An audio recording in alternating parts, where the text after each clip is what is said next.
Hey, what's going on, everybody? Welcome back to Breaking the Game on Nothing But Net Radio, part of the Dash Radio Network. I am one of your hosts, Austin Carr. Obviously, as you can see, normally my co-host Steven is the one bringing you into the show every week. He's out today. He was lucky enough to help his wife give birth to their fourth child earlier this afternoon. So, we're all pumped about that for sure. Steven, I guess this is a good excuse to miss a show. But it does give me a chance to work with one of the great friends of the show, part of the Off the Ball Network, Mr. Jurgen Koni. He's here with me. He was so kind to fill in for Steven. How you doing, Jurgen? I'm doing great. Like you said, a massive congratulations to Steven and his family welcoming their newest little one to the group. Happy. He updated us in the chat that his wife and the newborn are both healthy, and you'll love to hear that. Oh yeah, definitely. I was kind of taken by surprise. I hadn't been on the group chat much throughout the afternoon, and I looked on there and saw the picture and kind of freaked out a little bit. I'm sure my wife thought it was funny, but all of a sudden I was all excited for somebody she's never met before. It's interesting. It's kind of interesting what we do. But anyway, Steven, we're thinking about you. Can't wait to have you back. Congratulations on being a dad again. We've got a great show. Otherwise, Jurgen and I are going to do our best here to fill his very large shoes. We'll do what we can. Yep. We're calling this episode the early season surprises, Jurgen. We've got quite a few interesting storylines going on. But the first thing that I wanted to get to with you is our early season MVP favorites. We're about a week into the season. Every team's played 3 or 4 games, I think, except maybe Houston played 2. So yeah. We're starting to get a little bit of a very small sample size of what these guys are doing. And I just figured it would be a good time to kind of go over who's really standing out in terms of, best player in the league early on. So, I'll go ahead and let you go first with your first guy. Who do you have as one of your 3 favorites for the MVP so far? So, and even though it is technically so far, I am fully expecting not just this guy to up his game a little bit, but also the team as a whole. At the end of the day, Luka Doncic has been a preseason MVP favorite for a lot of people's picks to be the MVP for the season. And even though the Mavericks themselves haven't looked, the greatest in the first 3 games, Luka himself has done what he has had to do. When you just look at the basic stat line of 27, 7, and 7, in and of itself, it's impressive. But when you dive into some of the stats that as of this moment, and again, it's a very small sample size, but if we are to look back, he has a better assist-to-turnover ratio right now than he's had in his first 2 seasons, which I think speaks a lot considering his number 2 guy is out. His turnover rate is lower than it's been before. And I think you look at the next 8 games for this team, you have teams like Charlotte, Chicago, Orlando, Houston, teams that on paper you would assume Dallas has a more than fair shot at defeating. This next bit for the schedule is going to look a lot better for the Mavericks. I felt early on, getting the Lakers on Christmas Day after their opening night game with the Clippers, I think that was just a little bad luck because LeBron was always going to come out for that one. Right. Chris Paul and the Suns were ready, and then they caught their win. I mean, they caught the Clippers at the right time for their sake. So I know, like, record-wise, and again, because it's a small sample size, I don't want to hold record against the guy too much. Luka's doing what he has to do without his number 2 guy. I have to give him some props for that because a lot of people, their stats like Giannis or Jimmy Butler or Bam in Miami, they haven't started off the season on a hot note. Luka has continued his great play. Yeah, you're totally right, and it's an interesting point of view to the way you thought about Porzingis being out with the injury, because in my mind, the only thing I keep thinking about is how much he needs him to really be a threat in the West, and how they're going to have to be a pretty high seed for him to get a lot of MVP consideration. But honestly, if he keeps them afloat without his number 2 and plays like he has been, that's a pretty good case in itself too. So that was an interesting point that I never thought about. My big thing with Dallas is just like I said, Luka's gotten to that point now where that stat line 27, 7, and 7, I think you said, sounds pedestrian for him because we're like used to seeing it already. Like we just expect it of him, and it's like, oh, he's having an okay start, but that's really impressive, honestly. He's in his 3rd year. He's kind of sounds like from what the stats you gave that he seems like he's kind of cleaning up those things that you see like 7 or 8 year veterans finally starting to figure out, like when they get really efficient in terms of like that turnover, assist to turnover ratio and things like that. Those are things that, younger guards tend to struggle with. So he's definitely making a lot of big strides, and considering where he's come from, where he's gone already, that's pretty impressive. He just keeps getting better. And like I said, once you reach that point where people yawn at an incredible stat line because they're expecting it from you, like you're definitely doing something right. Oh yeah. Mm-hmm. So, but I do have another guy in mind that I personally now after 3 games think is the leader in the clubhouse for me, and that's Trae Young, the Atlanta Hawks.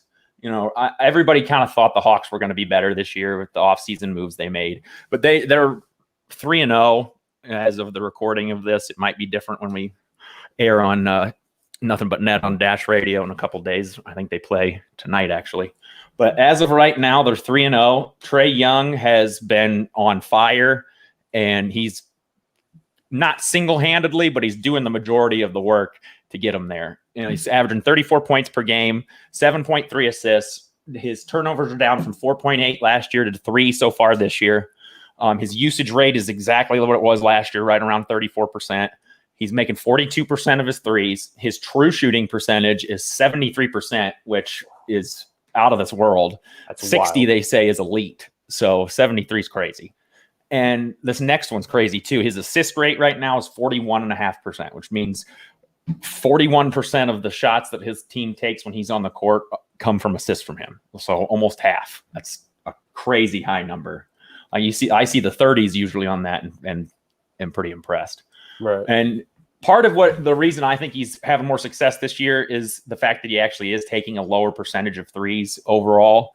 Not that he's not a good 3-point shooter. I just think he's being a little smarter with where he, chooses his spots to take shots, and he's not just throwing it up against double teams all the time like he has in years past. Yeah. He's only been assisted on 16% of his 2-point shots and only 12.5% of his threes.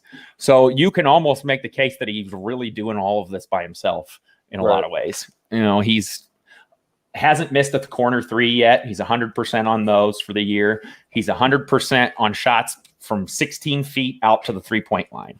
So his mid-range right now is perfect. I mean, he can't get better than that.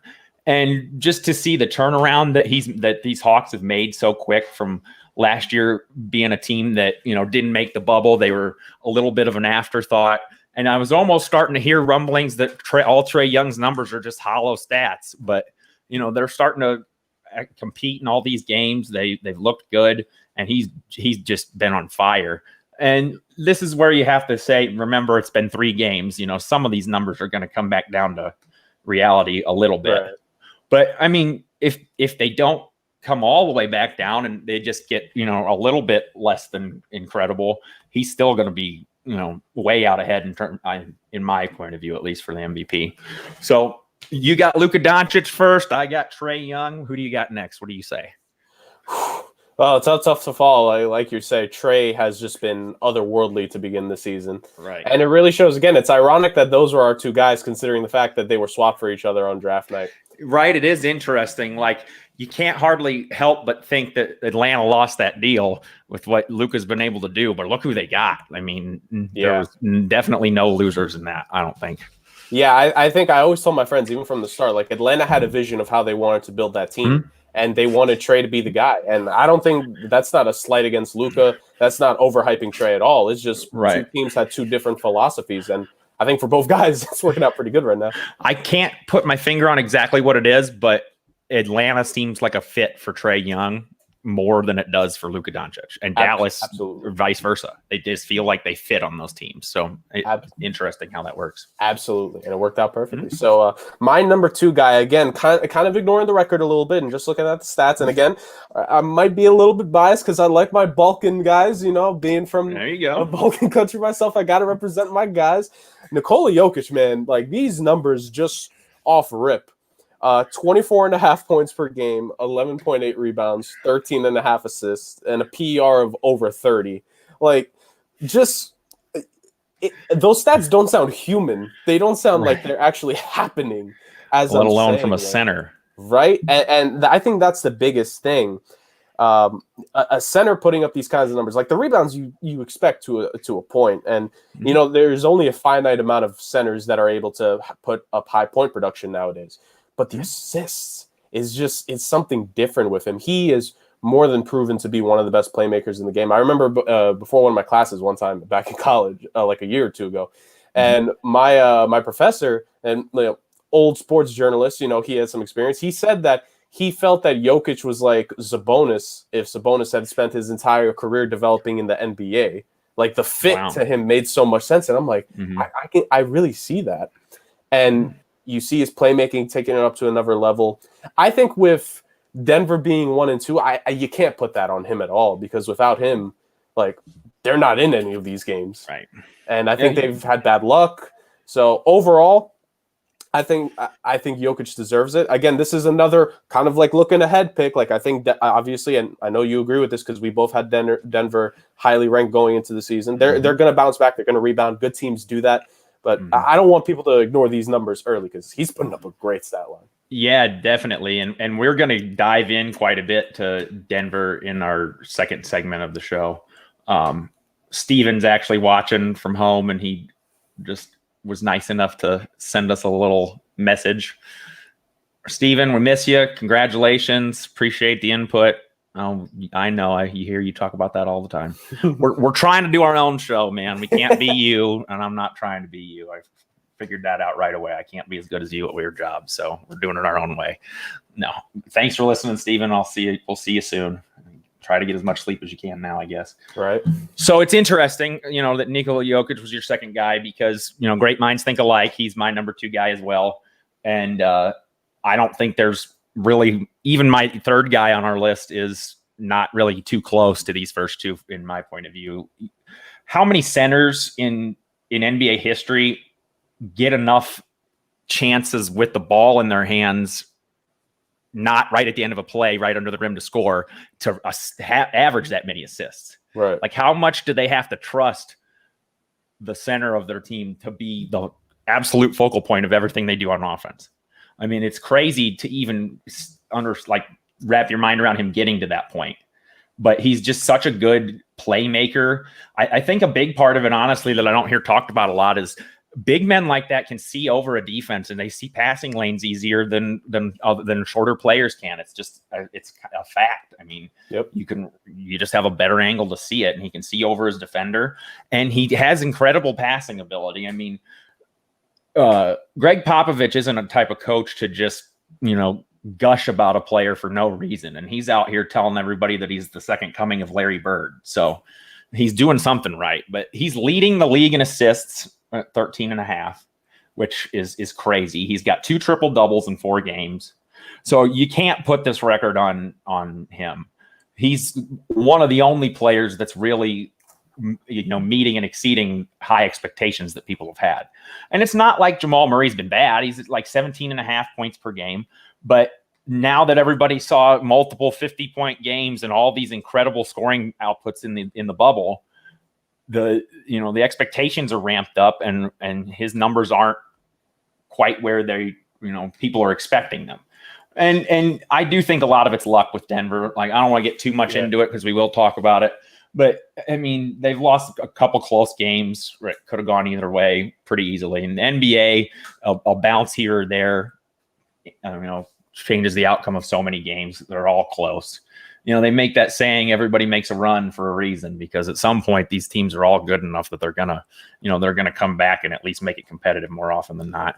So I'm not worried about Denver. I think, this is one of those cases where, in spite of how the team is playing, he's doing so good that, like, in my mind, it's more, imagine how they'd be if they didn't have him. Not, they're not winning even though he's playing good. So I think he's definitely in the mix for sure. And, you pretty much hit the nail on the head with everything you said. I'm cool with you repping your guys. I rep my guys. I have to all the time. Steven kills me all the time for repping late, being a shameless Laker fan, but, whatever. We all have our crosses to bear, I guess. Hey, I'm all about repping what you love, man. Right. That's why we like you having you on the show. You're just like us. All right. So we got one more guy each. And spoiler alert, we again both picked the same guy. Jurg, I'll let you go ahead and take it away.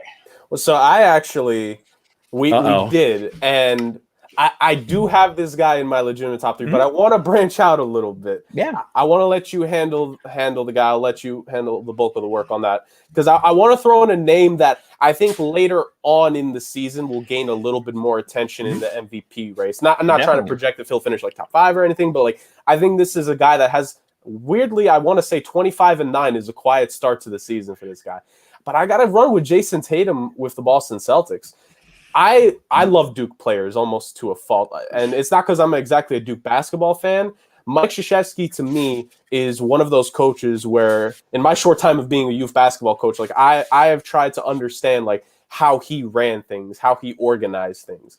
And I have always loved how he's taken guys in, and he's essentially told them, like, in this 1 year, you will get better. And once it gets to the NBA, people will see what this 1 year did for you. And while a lot of people say like the 1 year in college is a disadvantage to guys, which I definitely agree, but that's a whole separate other convo. Look at the guys the last like even just 5-6 years who have come through Duke and their games went up to they improved on their game while there to bring into the league. Ingram, Tatum, of course, obviously, Zion and RJ Barrett. You know, those are two guys that would be the first to admit that 1 year under Coach K, they learned so much under him. Like these guys value going to a school like Duke to learn under a guy like Coach K. And Tatum has taken that and ran with it. This year is his first true bona fide year being the number 1 guy in Boston. I know some would argue last season he eventually did take the reins about midway through. I'm more of a guy that wants to see more. And even in the first few games this year, it's without a doubt. Tatum is the guy in Boston, especially with Kemba being out, no more Gordon Hayward to take away touches. He's the guy, and he's done well so far. If opening night didn't prove it enough, that game winner over Giannis. By the way, I need to stress over Giannis. Like he's one of the very few guys who, because of the 2 inches he grew during the offseason, he now has the ability to get his shot up over just about any defender in the league now from the perimeter. I like the fact that he's being more aggressive, and I think he's learned. You saw a little bit of it in the bubble. I think he's now learned in certain moments when to pick his spot. And when a young player, and kind of like you said with Trae Young, when a young player that's good eventually understands that and puts that in his head, that makes him even more dangerous because you already have the offensive talent. Now he's going to be more efficient.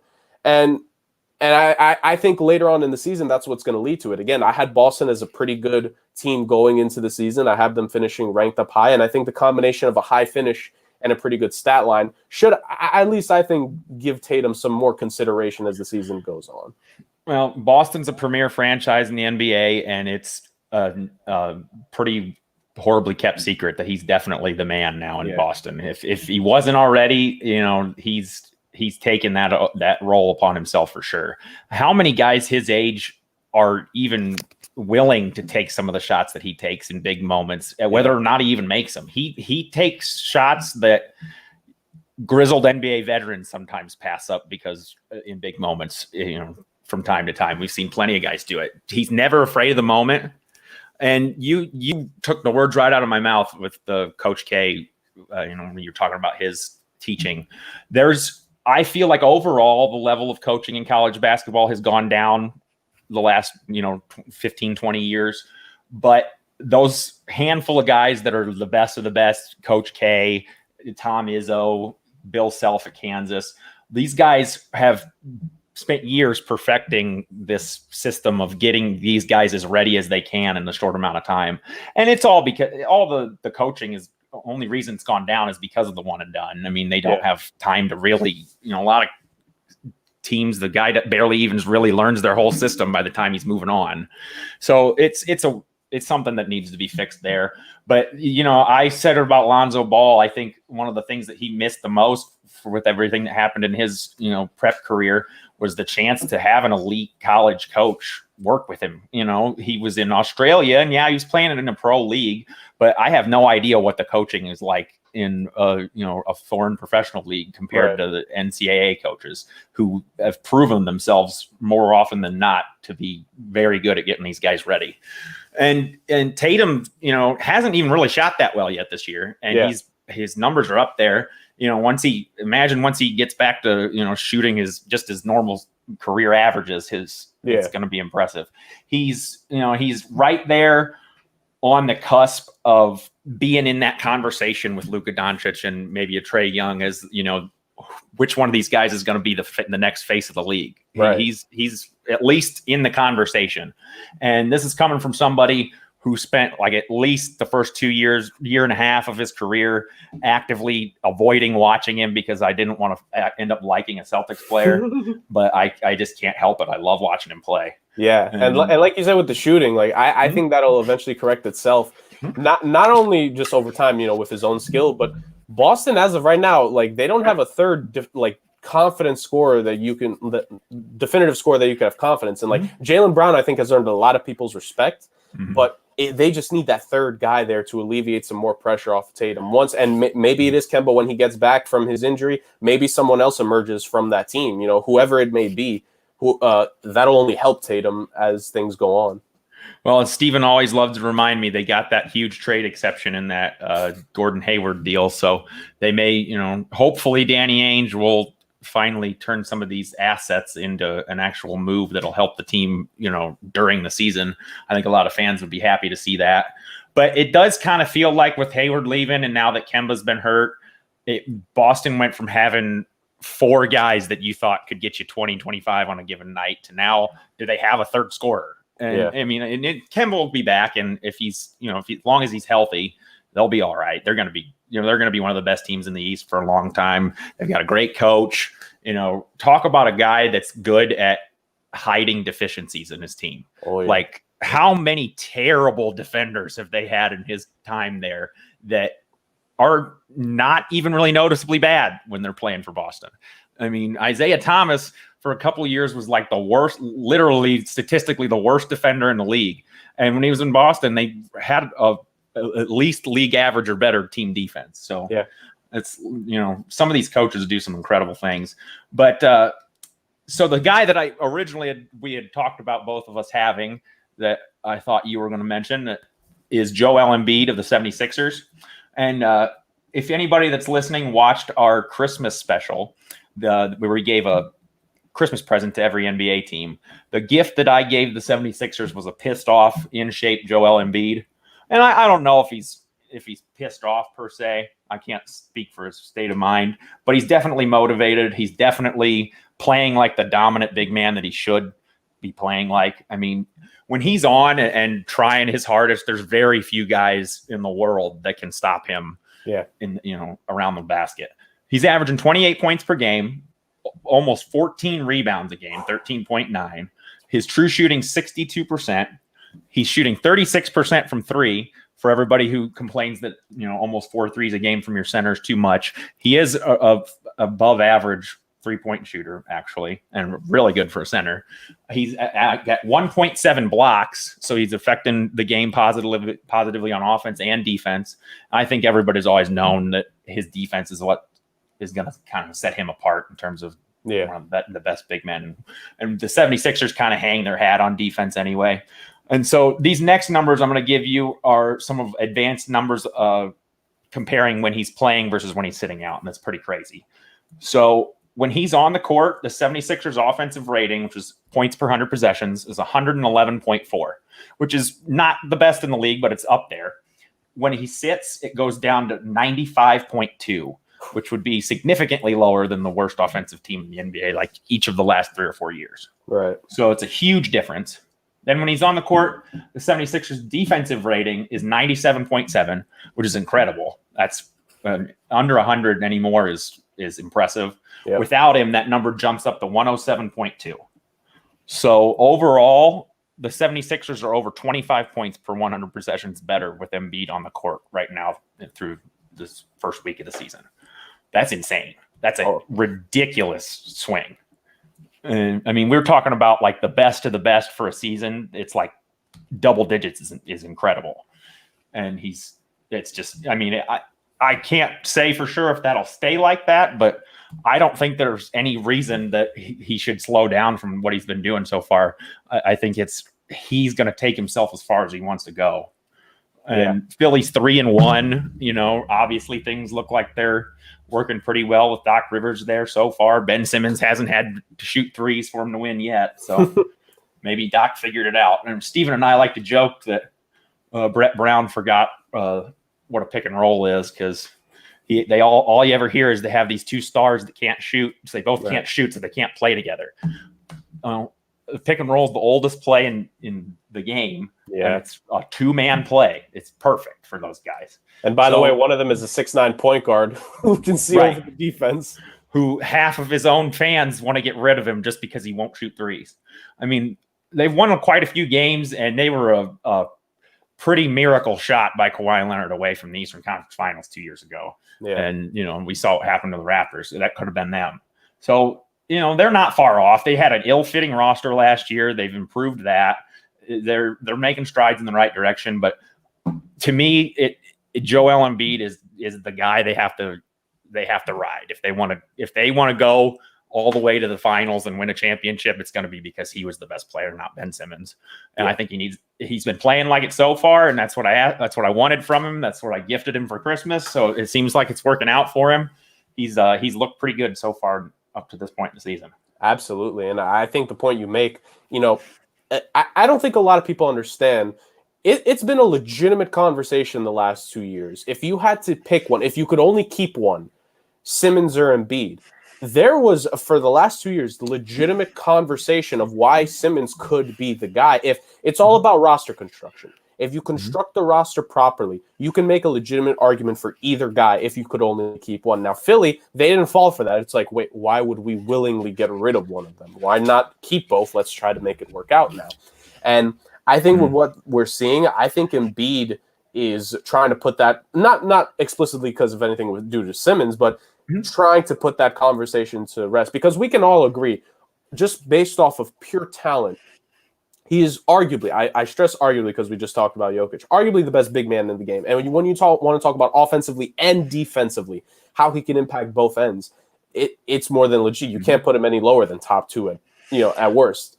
And the fact that he's always had the talent, but now I think you mentioned it, I think it's now mental. I think he's now taken that step mentally. And if he can prove that the rest of this year, I fear for the Eastern Conference, because not a lot of guys in the East can check him up.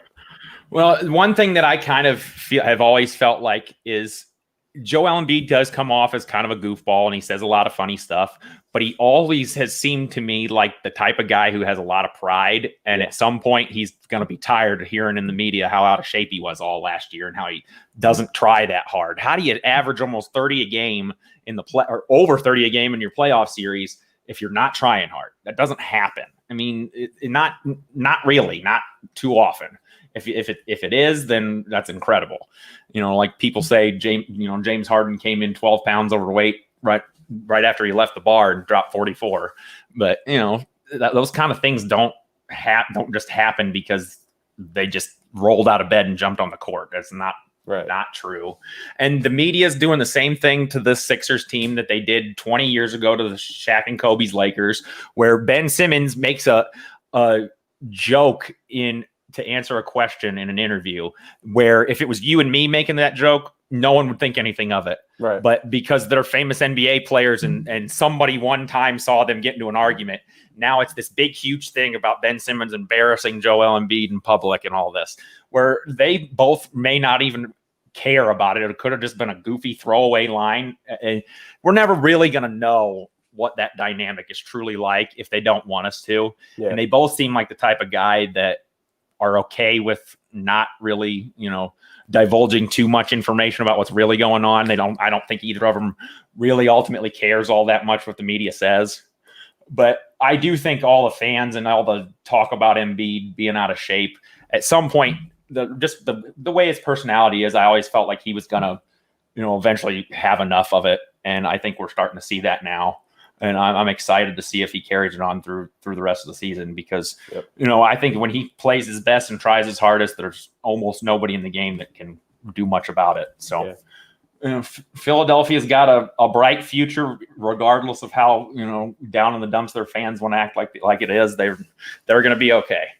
But that's going to wrap up our MVP favorite segment. That was fun. Thank you for bringing us your insight, Jurgen. We're going to move on to a little bit of a different segment. It's kind of similar. The theme of the episode is early season surprises, and there's definitely been a lot of those so far this year in the NBA. If you look at the standings, they almost look like you're reading them upside down. I feel like a lot of teams that nobody had even sniffing the playoffs are, 2-3 games above 500 and in first and second place.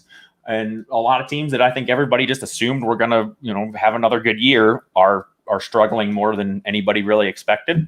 So we've got 4 teams that Jurgen and I are going to go over for you guys that we are the most surprised about. It can be good or bad. And then at the end, we're going to determine which one we think is the biggest surprise so far in this season. Because like I said, there's been a lot of unexpected, outcomes so far. Well, so Jurg, I'll let you go ahead with the first team you have prepared. So the first team I have, and I think it's only right to bring this team up because they kind of gave a little whooping to the Philadelphia 76ers in their game without Joel Embiid. The Cleveland Cavaliers have really come out the gate strong this season with a 3-1 record. I don't think a lot of people would have predicted that. Relatively easy first couple games of the season. Cleveland, Charlotte, and Detroit are 3 teams that are kind of going to be near each other as the season progresses in terms of the standings. So I think you can look at those games and kind of not be surprised with what the result is. If the next time they face off with Charlotte, if Charlotte happens to win, it's okay, Charlotte just got their good night as opposed to when last time Cleveland had theirs. But I think my thing is the way that Cleveland has gotten off to this 3-1 stretch is interesting. Now, we all know Colin Sexton has taken his scoring up to another level this season. 25 points per game to start off. Again, with all the guys we mentioned, how much of this is he going to keep up? When is the little fall off going to happen? We don't know. But the fact that he has now become a 20-plus point per game scorer, when his offense wasn't necessarily the first thing you thought of when he was coming out of college. He had a couple good scoring games, but he wasn't an offense-first player. We knew him for his length, his defensive intensity and ability. So the fact that he has blossomed well is good for Cleveland, as well as second-year point guard, we should really say at this point, now that they've kind of figured that out, Darius Garland. Coming out the draft, I was really intrigued with Garland because he only played a very small portion of games in college because of injury. And we didn't see too much playmaking, so you kind of had to wonder, what's going on there? Well, now he's averaging nearly 8 assists per game to start off his sophomore campaign. The fact that they've defined the roles for those two, I think, is important going forward. You can't, while versatility is nice, you need your players to have a specific role. And the fact they've decided Sexton is the scorer and Garland is that playmaker who can score at times, I think is a perfect balance. But now you look at the rest of the team. Andre Drummond looks like he may be having a career renaissance in Detroit. Nearly 20 points per game and 15 rebounds is wild for a guy that was traded for a second-round pick. And I forget, I think it was a Doritos Locos Taco is what else that Cleveland essentially sent to Detroit. Yeah, pretty much. Yeah. If it wasn't the Locos Tacos, I think it might have been an order of nacho fries or something, but it was not, maybe, pennies on the dollar, to say the least. Yeah. What old currency did they use back in the day? Because I think that's more so what they essentially got for Drummond. 6 pence or something? Yes, pence. He's played well. JaVale McGee, a very underrated pickup for them early on. He's been a great backup. And going to why they've been winning, it's been the defense. You look at some of these games. In the Detroit Pistons game, Derrick Rose was 4-15 off the bench. Sekou Doumbouya didn't make a shot. In the game against the Hornets, Bridges and LaMelo Ball combined went 3 of 15. In that Philadelphia game where Embiid didn't play, I think only one, or if not no 76er, got at least 10 field goals up in that game. The way that they've done this, which is, you're getting the offensive production from some of these guys, but the team defense they've played to bother a guy like a Derrick Rose, who I think most agree off the bench has really gotten a renaissance for himself. He was a 6th man of the year candidate, low-key last season. He's my 6th man of the year pick this year. So yeah, your 6th man of the year pick this year. A guy in LaMelo, who I know he didn't play a lot in that game against Cleveland, but still the fact that he just didn't feel – they made him uncomfortable very quickly in that game. Bridges being a guy that he essentially couldn't buy a basket against them. And then, again, exposing Philly in terms of Ben Simmons not letting him even consider being aggressive in that game. They took it out. And The key thing, I think, in a lot of these contests, they have found a quarter, or at least part of a quarter, where they just take over. In Philly, it happened before the fourth quarter. That's why Harrison Simmons' minute counts aren't so high, because Philly essentially knew, like, okay, this is Cleveland's game. I think Charlotte, I might be confusing them, but early on, like, they handled Charlotte to the point where it's like you knew Cleveland was winning. Like, it's just been so impressive. I got to give that defense credit. They've been great. Right. The only team they've played that I don't have really any excitement for is Detroit. And I had Cleveland and Detroit pretty interchangeable at the very bottom of the Eastern Conference to start the year. And you don't see teams that are realistically going to be that bad. I mean, last year at one point, Cleveland was like 7-27, and I thought they were headed for that again. You don't win you don't win 3 games in a row ever if you have a season that bad. It's very rare that you do. And you don't beat a team with, championship aspirations or at least deep playoff run aspirations by 20 some points. Yeah. If you're one of those really bad teams.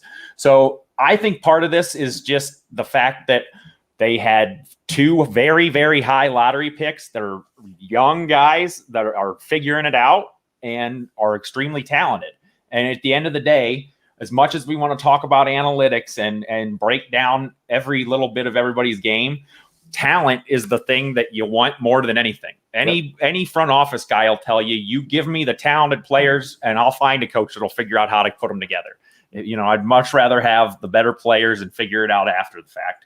And maybe this is just an instance of, like you said, I liked Darius Garland as a draft prospect just from the fact that he was hurt so long. Nobody was really talking about him, but he was like for all the way up through, AAU in high school, he was rated as the number 1 guard in that class. Yeah.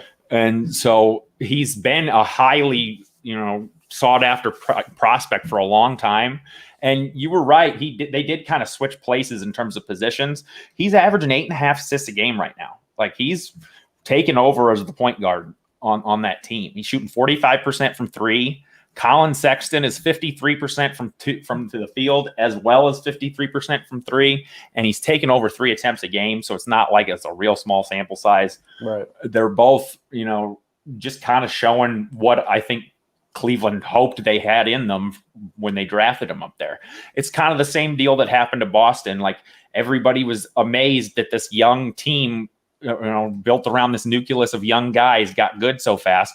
Well, they had 3 straight really, really high lottery picks, 2 that were in the top 5 that were arguably the best player in their draft. I mean, talent like that, you should get good pretty quick. Yeah. And I think that may be partly what we're seeing there in Cleveland, as well as I've kind of been on this Andre Drummond train for a long time, that he fell so out of style in terms of the way the NBA plays basketball that it actually came full circle. And now he's kind of going to be a sought after commodity again, right? Because that kind of rebounding, along with being one of the top 5 guys in field goal percentage every year, I'm sorry, there's always a place for that. Yeah. He's motivated. He's athletic. He's got a high motor. His defense is incredible. He's at 2.8 steals and 2.8 blocks so far. That's off the charts. Nobody blocks three shots a game anymore in the NBA, not like they used to. So his numbers have always been crazy. He's just never been on teams that have won much. Yeah. So that plus the fact that he doesn't stretch the floor or shoot from outside makes people just kind of overlook him and feel like he's just a dinosaur when he's really not. Yeah. So the one thing I did want to touch on real quick before we moved on was, where's Kevin Love? I figured if they were going to be successful at all, that he was going to kind of have a renaissance year. Right. He's averaging 9 and 6 right now, and he missed 2 of their games. So they're doing all of this without the highest paid player on their team even really contributing much. So, a few weeks ago, I was worried that Cleveland was one of those teams that didn't even have a direction. And it looks like now they may have 2 young, promising future stars in their backcourt. So it'll be interesting to see if it stays that way, but they got to be happy so far. We're going to move right on to my first team, and I'm going to talk about the Toronto Raptors, kind of on the flip side of Cleveland. Everybody kind of, I think, just expected Toronto to come back and be competitive again. Obviously, everybody knows they lost Marc Gasol and Serge Ibaka, so they were going to miss them. but I don't think anybody saw them starting off 0-3. They're Right. last place in the East. They haven't really been competitive. Pascal Siakam hasn't looked good. And here's some of the team's numbers. They're 0-3. They lost to the Spurs, the Pelicans, and the 76ers. The Spurs are another team that nobody has thought much of going into the season. So that you'd think that was a game that they should have won. The Pelicans are young and exciting, but Toronto's a pretty veteran team. You'd think they'd probably be able to fare better than they did in that game. And the 76ers, I kind of figured they might lose that game. I'm kind of high on Philadelphia. But so here's some of the numbers. Toronto's taken the 9th most shots in the NBA, but they're 25th in makes and 29th in field goal percentage. So they shoot a lot, but they don't make very many of them, apparently. Right. They also take more threes than anybody. They've taken the most threes in the NBA, but they're all the way down at 20th in three-point percentage. So they're struggling from the field. They're struggling from three. They're taking a lot of threes. And it seems like they're not really attacking the rim at all. They're dead last in free throw attempts in the whole league.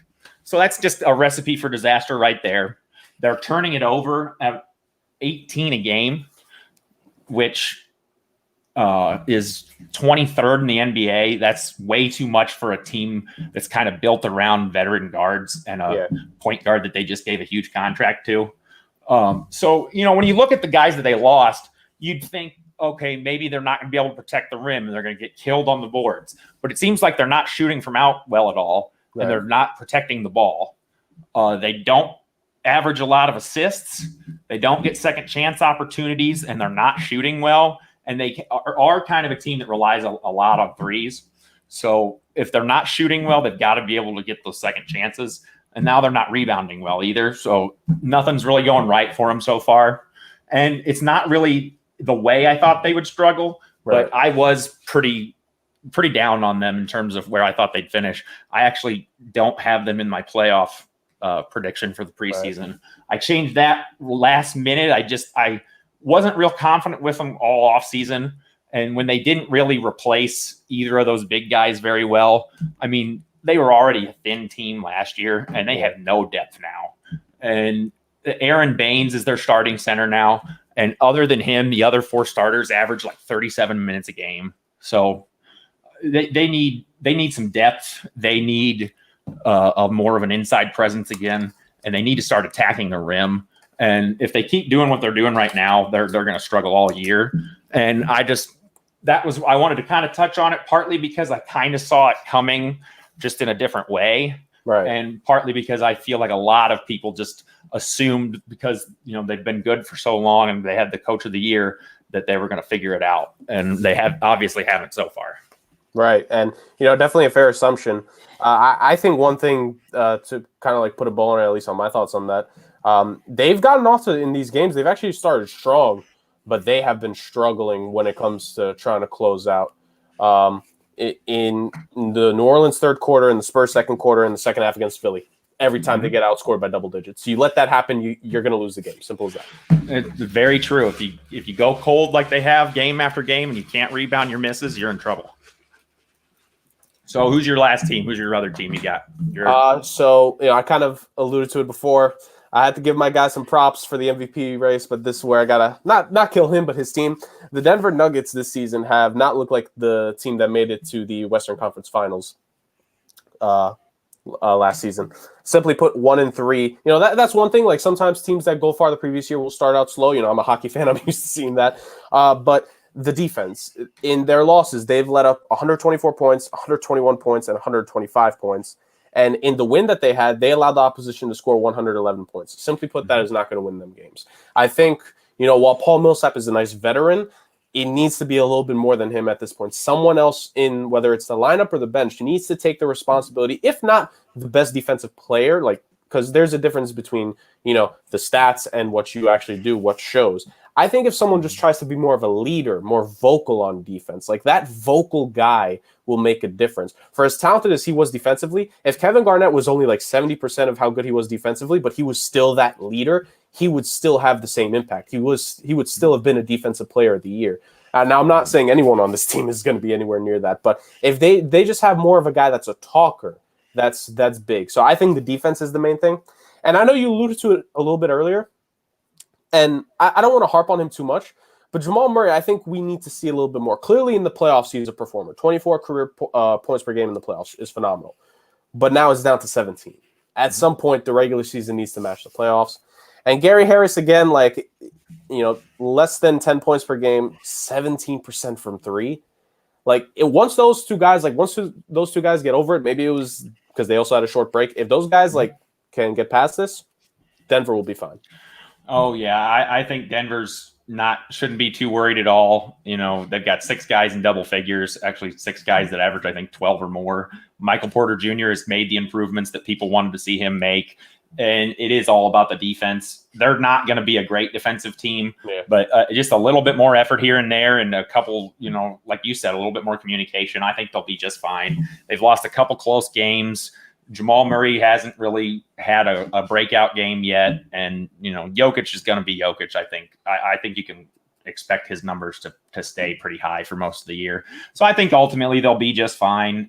It's early for them. That's about the only one of these teams that we're going to discuss that I'm not really worried about or don't think what I'm seeing is too true. My other team that I have is the Sacramento Kings. Actually is interesting because they are the team that has beaten Denver twice. They've also played Phoenix twice, and they're 1-1 against them. Sacramento may not keep this up either. They have 6 guys in double figures and a 7th scorer that's at 9.3. But they only have one guy that's over 20, and the next is at like 15. Yeah. And it's kind of, the term like in football, running back by committee. This team seems like offense by committee. Like they don't really have much of an identity yet, I don't think. Right. And they're just a scrappy team that's played really hard, and they're healthy now, and they're kind of believing in each other, and it's shown so far early on. It's hard to say. They've only played 2 teams, and one we just talked about how much they're struggling. So it'll be interesting once they've played a few more opponents. But like I said, this team is very balanced. They've got 3 different players averaging over 8 rebounds per game. Tyrese Halliburton is somebody that this show loves. Everybody, Lee from Hoops Prospects comes on and gushes about him, and we just back up everything he says. Right. But he's arguably been, in my eyes, one of, if not the best rookie this year so far. He's averaging 11 points per game, 5.3 assists. And good things just seem to happen when he has the ball and when he's in the game. His true shooting right now is 76%. He's averaging 4 threes a game and at 50% on the dot for those. He's a knockdown shooter. I knew that coming in. And De'Aaron Fox, 20-7. He's looking like he deserves that contract extension he got. We're finally getting to see what it looks like when Marvin Bagley's healthy for more than 2 games in a row. So, it's nice to see him out there. He's at 14-9, so almost a quiet double-double. And he was a guy coming in out of Duke that I loved. I was super high on him. I still think if he puts it together, he's going to have a heck of a career. But they're middle of the road in a lot of stats. They're 15th in field goal percentage and field goal attempts. They take a lot less threes than they did last year. So that's kind of a theme. All the teams that we see that are having more success this year, they're at least like in Atlanta and Sacramento, they're not shooting as many threes, and their offense is getting better. So they're obviously taking better shots or shooting better, I guess, if you want to say that. I think it's shot selection personally. But they are 10th in the NBA in 3-point field goal percentage. So it seems like the threes they're taking are good shots. They're 10th in rebounding. So they're efficient shooting, and they're pretty, solid rebounding team, which are 2 things that Toronto is not doing right now, and that's what's kind of dooming them. Right. They also are protecting the ball pretty well. They're 10th in the NBA in turnovers. So they're in the top 10 in 3 pretty significant stats. So that's a little better than middle of the road. Yeah. But better than you'd expect from a team that's been, perennially in the basement in the West for a long, long time. Yeah. And they haven't had a whole lot of bright spots. Their margin of victory is basically non-existent. I think they've scored like 7 more points than their opponents in all these wins. So they're winning a lot of really close games. And I haven't seen a stat line or a highlight that really made me like say, wow, when I'm watching them. But for a team that I blatantly came out and said that their coach was the worst coach in the NBA, and then I didn't think they had much of a direction prior to this draft, which I really liked their draft. Right. They have to be happy with what's going on. They're 3-1, which nobody expected. And Luke Walton looks like he's kind of got a decent working relationship with his team, which a few months ago, I think they weren't even answering his phone calls. Right. So something changed. They figured something out, at least to a certain extent. Buddy Hield's not scoring quite like he was last year. He's not shooting as much, but they're winning games. And I think, winning kind of cures all ills in a lot of instances. So it's another one where, this may not last. The West is deep. The West is extremely tough this year. But overall, I mean, if you're a Sacramento fan or part of that organization, you have to be extremely happy with how the season's gone so far. Absolutely. And I think, like you said, I don't think they will last. But if there's one good thing you can take, it's the fact that their young guys are performing well. And I think if Bagley and Hield, if they take that next step, maybe they'll at least be competitive to the end of the season. If you're Sacramento, considering how the last decade has gone, that's all you could ask for. Yeah, definitely. From my time of my heyday of basketball fandom was, the Shaq and Kobe Lakers, and Sacramento was always great then. And to see how far they've fallen and how long it's been since they were even really competitive, it's, at some point it's like, okay, they need to catch a break. And I think Tyrese Halliburton falling to them may be the break that they needed. A lot of the themes of these teams are young players are starting to step up where people kind of had lost faith in them a little bit. Maybe jumped the gun too early on those things. So regardless, the NBA is in good hands. There's so many young stars in the game right now. It seems like every team's got a guy that their fan base can point at and say, he's going to be the guy for us that's going to take us to the promised land. And that's not always that. Adam Silver loves that. That's not always the case in a 30-team professional sport, professional league. The NBA's had plenty of time periods where it wasn't real competitive. There's a few good teams at the top and a lot of really bad teams. And I don't know if there's a whole lot of really bad teams, because we just talked about 2 or 3 of the teams I thought were going to be really bad, and they're at the top of the standings. So it's been a wild first week of the season, but we're almost out of time. I just want to thank you for coming on again, Jurg. I'll give you a minute to kind of, sell yourself, let everybody know where they can find you at and what you're doing. So take it away. At JurgK40. Again, I love it when you and Steven invite me on, and whenever I get to do shows with you guys. You guys are the best. Like I've always said, everyone at Off the Ball Network is awesome. So at JurgK40 on Twitter and Instagram. I'm predominantly the hockey guy on Off the Ball Network, but I do some stuff on the side with other sports. People want to check it out, I would be greatly appreciative of it. Yeah, man, we're all well-rounded on Off the Ball Network. We all have a couple things that we can, fake it till we make it on, but you're definitely one of the more knowledgeable guys in terms of multiple sports that I know for sure. Like I don't know the first thing about hockey. Appreciate it. anything you put out about hockey, my eyes are glued on it because I want to learn it. It's fun to go watch hockey games. I just can't get into watching it on TV. I'm here to educate y'all. I got you. Right. That's why you're here. I said it to Lee all the time. I didn't know anything about this draft class. We had him on to make us look good. That's why we bring you on, because you make us look good. And, Steven and I, even when we were talking about him not being on today, you're the first name, you're the only name that really came up in any seriousness, because you've been on before. We have these great conversations. You fit our style. We're just, it's compatible. It works, and we appreciate you. And we'll have you on anytime. I appreciate you. Obviously, we want to have you on when Steven's here, so he can run the show and not me, and I can relax and just do my thing. But hopefully, Steven, I didn't embarrass you tonight. I think it went pretty well. I had a good time. We talked about a lot of interesting teams that, a lot of things aren't what you'd expect so far in the NBA, and sometimes a week isn't that small of a sample size. So it'll be interesting to see going forward, but make sure to give us a listen on Dash Radio on the Nothing But Net channel, or find us on Off the Ball Network. Find us on Twitter, YouTube. We have a website. I mean, anywhere you can find a podcast or a show, it's there. Trust me. So Steven does a great job getting this out. So thank you, everybody, for taking time out of your day to listen to us. I'm done rambling now. I can go back to my normal job and letting Steven run the ship. So Jurg, once again, thank you. And that's everybody. Have a good night. Thanks for listening, and have a good one. Happy New Year, everyone.